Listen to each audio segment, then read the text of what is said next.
It started like something so small that most people would ignore it without a second thought. But in reality, it was the kind of detail that quietly exposes how fragile control can become inside a neighborhood built on rules.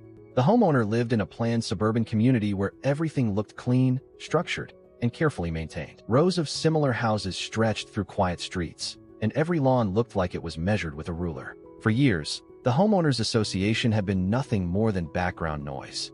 Until one day, an envelope arrived that changed everything. Inside the notice was a violation for something extremely minor.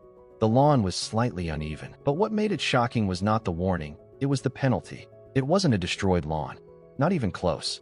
Just minor, uneven grass growth that happens naturally over time when life gets busy. At first, it felt like a mistake, but as days passed, the fine didn't disappear. Instead, it remained active and began to grow. Then something unusual happened. A landscaping contractor arrived and began inspecting homes in a way that felt less like maintenance and more like surveillance. He didn't knock.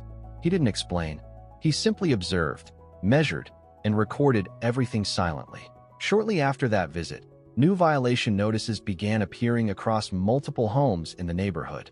And that's when the homeowner noticed something strange.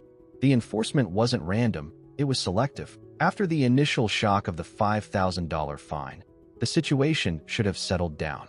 But instead, the homeowner stopped seeing it as a mistake and started seeing it as a pattern. Every notice from the HOA was now being saved. Every warning, every fine, every message was carefully organized and compared. At first, it was subtle. A few homes were repeatedly targeted for small violations, while others were completely ignored. The difference wasn't maintenance. It wasn't property condition. It was something else, something invisible at first glance. When the homeowner began quietly asking around, the answers were fragmented, but consistent enough to raise suspicion. Then the landscaping contractor appeared again. And every time they visited, violation notices followed soon after. The timing wasn't random anymore. It was consistent, almost too precise to ignore. Public records revealed something bigger. The same contractor was operating across multiple HOA communities in the region. And in every place they operated, the same pattern appeared. Sudden fines, selective enforcement, escalating violations. It wasn't isolated anymore. It wasn't random either. It was starting to look like a system, one that behaved the same way everywhere it appeared. By this point, the situation had stopped looking like a simple HOA dispute. Everything was now pointing towards something larger, something structured behind the scenes. The focus shifted to the landscaping vendor. On paper, they were just a maintenance contractor, but their behavior suggested something more than routine work. They didn't just maintain properties. They inspected them, measured them, recorded details in silence. And every time they appeared in the neighborhood, violation notices started increasing shortly after. Public records showed the same vendor operating across multiple HOA communities in the region. And in every community they worked in, the same pattern repeated itself again and again. Inside HOA documents, strange language began appearing. Terms like compliance output, inspection efficiency, and deviation scoring. This wasn't just maintenance anymore. It was starting to look like something structured, something designed to produce results. Certain homes were repeatedly targeted. Others were consistently ignored. The pattern was no longer random. At this point, it became clear. Enforcement wasn't just happening. It was being influenced. By now, the investigation had shifted completely.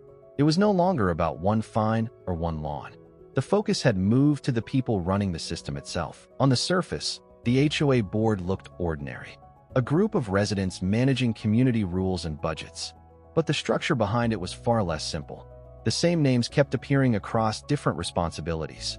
Enforcement decisions, vendor approvals, budget discussions. There was no clear separation between those enforcing rules and those benefiting from them. Some properties were repeatedly excluded from enforcement entirely, not because they were perfect, but because they were connected. Those homes were not better maintained, yet they were consistently untouched by inspections. The rules themselves were vague. Terms like aesthetic standards and community expectations left everything open to interpretation. And in systems like this, whoever controls interpretation controls enforcement. Patterns showed enforcement spikes aligning with financial cycles and board decisions. At this point, the system no longer looked random. It looked structured and intentionally shaped. At this stage, the investigation had reached a point where assumptions no longer mattered.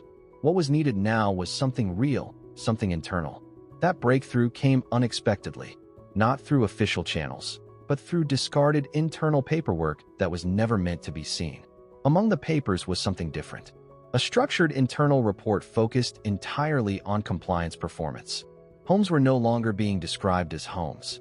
They were being treated as units inside a system of measurable output. The document contained tables ranking neighborhoods based on violation output and compliance performance. But the most important details weren't in the tables. They were in handwritten notes in the margins. These notes referenced adjustments to compliance output levels and underperforming zones. That meant enforcement wasn't just happening naturally. It was being adjusted. Even more disturbing was how residents were categorized based on their response to enforcement. At this point, the system was no longer hidden. It was structured, measurable, and actively shaped by internal decisions. By the time everything was uncovered, it was no longer a collection of incidents. It had become a complete system mapped from start to finish. Every violation, every inspection, every fine, and every vendor action now formed a single connected timeline. What emerged was not random enforcement. It was a structured loop designed around inspection, violation, and financial output. The entire record was compiled and submitted beyond the HOA system for external review and oversight. At first, there was silence. No response. No acknowledgement. But behind the scenes, something started to change. Inspection activity began to slow.